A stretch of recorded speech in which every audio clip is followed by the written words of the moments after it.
Ibu, saudara yang kasih Yesus Kristus, sebelum kita melakukan aktivitas kita dalam satu hari ini, maka kita mendengarkan firman Tuhan. Sebelumnya kita mulai dengan doa. Kita berdoa. Bapa di surga yang kami sembah dalam nama Yesus Kristus, kami mengucap syukur Tuhan atas segala karunia yang melimpah dalam kehidupan kami. Sebelum kami melakukan aktivitas kami satu hari ini, Tuhan, terlebih kami akan mendengarkan firman-Mu. Berfirmanlah Allah hamba-hamba-Mu siap. Terima kasih Bapak. Amin. Bapak Ibu yang kami sayangi, firman Tuhan untuk kita pada pagi hari ini tertulis dalam Yesaya pasal 45 ayat 7, demikian bunyinya. Yang menjadikan terang dan menciptakan gelap, yang menjadikan nasib mujur dan menciptakan nasib malang, Akulah Tuhan yang membuat semuanya ini. Demikian firman Tuhan. Saudara yang dikasihi Yesus, mungkin kita pernah menerima pertolongan di dalam perjalanan hidup ini dari yang kita tidak kenal. Di dalam setiap masalah perjalanan hidup ini, boleh kita menerima bantuan-bantuan, pertolongan-pertolongan lewat yang kita hadapi. Terlebih di dalam masalah berat yang kita hadapi, kadang yang tidak kita pikirkan bisa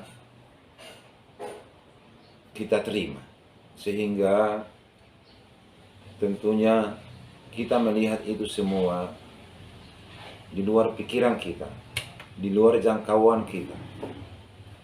Demikian pula lah umat Tuhan yang menghadapi masalah, terlebih perjalanan hidup bangsa Israel yang terbuang dalam pembuangan Babel, sehingga mereka menghadapi kesulitan-kesulitan. Tetapi mereka tidak menyadari ada pertolongan Tuhan di luar jangkauan mereka. Sehingga kita lihat pertolongan Tuhan itu dalam konteks ini tentang nubuatan Nabi Yesaya yang mengikrarkan bahwa Tuhan akan menolong mereka. Sehingga Tuhan mengatakan, Saya yang menjadikan terang, yang menciptakan gelap, menjadikan nasib mujur, dan menciptakan nasib malang. Tuhan memakai Raja Kores di luar pikiran jangkauan umat bangsa pilihan Allah. Bahwa Kores ini dipilih Tuhan tidak seiring dan tidak seiman dengan umat Tuhan. Tetapi pertanyaan, kenapa Kores dipilih Tuhan? Demikian juga lah dalam jangkauan pikiran kita, di luar dugaan kita. Tuhan memberikan penyelamatan.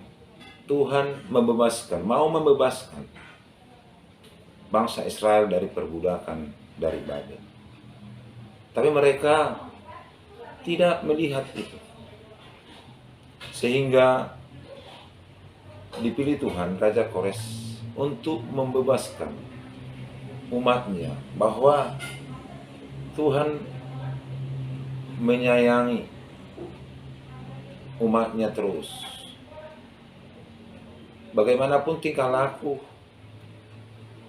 perbuatan umat Tuhan, bangsa Israel, Tuhan selalu menjaganya, memelihara. Tetapi umat Tuhan tidak menyadari itu. Tuhan memberikan suatu pelajaran bagaimana dalam pembuangan itu untuk mendidik umatnya. kadang dalam kehidupan kita ini ada yang pahit, yang begitu sulit kita hadapi. Tidak selalu itu bahwa itu hukuman, tetapi itu mendidik kita, menguji kita bahwa memang Allah tetap berkuasa, berkuasa penuh dan berdaulat menentukan di dalam kehidupan kita ini. Walaupun kita kadang tidak bisa melihat kemahakuasaan Allah, tetapi dalam konteks ini Tuhan tetap bertindak. Walaupun kadang dalam perjalanan hidup ini kita tidak mendengar suara Tuhan. Kadang kehidupan kita ini ada keras kepala, tidak mau rendah hati, tidak mau mendengar, tetapi hanya kepribadian kita. Sehingga kita mau meninggalkan, mau mencari kekuatan lain lewat penyembahan-penyembahan yang kita cepat kita lihat untuk membantu kita. Tapi Tuhan tidak membiarkan itu. Terus mengajar kita, mendidik kita. Bagaimana kita supaya tetap bahwa umat Tuhan itu harus melihat kemahakuasaan Allah. Dan lewat penyelamatan Tuhan pada umatnya, sehingga Tuhan memberikan hadiah, ganjaran yang pastinya bahwa umat Tuhan yang tetap setia akan memberikan dan penyembahan yang benar-benar untuk menyembah Allah Yahweh.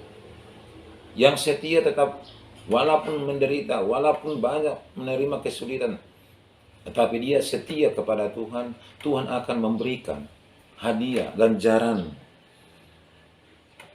yang tetap menyelamatkan. Tetapi siapa yang tidak setia mengikut Tuhan, Tuhan juga memberikan ganjaran, hukuman lewat pemberontakan setiap pribadi. Tentunya tetap Tuhan yang berdaulat. Karena itu kita tetap melihat kemahakuasaan Allah yang menentukan apapun yang terjadi. Pada akhirnya kita menerima apa yang kita perbuat, sehingga kita berjuanglah untuk tetap setia mengikut Yesus. Pahit, sedih, sulit, apapun yang kita hadapi, Tuhan tetap melihat dan tetap memelihara kita. Yesus, Tuhan kita, menyertai sampai kapanpun dalam perjalanan hidup. Tuhan memberkati. Amin. Kita berdoa. Terima kasih Bapa, firman telah kami sampaikan. Benar-benar menjadi kekuatan bagi kami. Dan lebih satu hari ini akan kami melakukan aktivitas kami. Tuhanlah yang menyertai, Tuhanlah yang beri kekuatan. Ampuni kami Tuhan, dalam nama Yesus kami berdoa. Amin. Shalom.